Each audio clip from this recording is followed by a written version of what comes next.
जय जगन्नाथ नमस्कार सांग माने आज मु गोटे बजेट फ्रेंडली रेसिपी आपण मानक पे शेयर करछि जोटा कि जो माने आलू खाउ नांती से मानक पई खास करके जो माने आलू अवॉइड करछन्ती से माने इजीली खाई परिबे आ एटा बहुत देह पई भी बहुत भलो आ हितकरक। तो मु कोन करूछि देखंतु आपण माने मु फास्ट कोन कली जो कदली आ सारू रो एटा मसला दिया भरता फास्ट कदली आ सारू को बॉईल कर देथिली ताकू टिके मास कर देली मास कला परे तेल पके देली टिके सोरिस तेल अल्प टिके रे एटा हे जिवो अल्प टिके तेल पके देली तापरे कटा जाइथिबा पियाज रसुण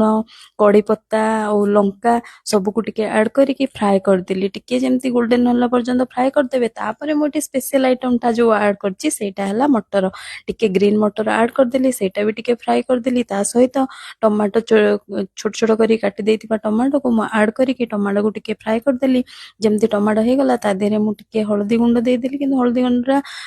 टिके टेस्ट लागिबो मिर्ची आ टिके जीरा गुंड आउ तापरे धनिया पाउडर टिके आपण चाहिले एथिरे ऐड ऑन मसला कर परबे जोटा आपन को इच्छा लागुथिबो। तो ये मसला सब ऐड करिके टिके फ्राए कर देली तापरे जो आलू जो सॉरी कदली आउ सारू रो भर्ताटा को पके देली पके के आउ टिके फ्राए कर देली टिके भलो रे फ्राए कर देबे आउ एथिरे आपण टिके भलो टेस्टी बनेया पे एथि पई कोन यूज कली मु ए देखंतु टिके टेस्टी बने पे मु आगुरु टिके फ्राए कर देथिली बादाम सेटा फ्राए करिके टिके गुंड कर देथिली सेटा को मु ऐड कर देली आउ एटा खाया पे एते बढ़िया लगे एते टेस्टी लगे आपन कोन कहबे एटा आपन भात रे भी खाई परिबे रुटी रे खाई परिबे निहाती करिकी खाई की केमती लागिला मते वीडियो रे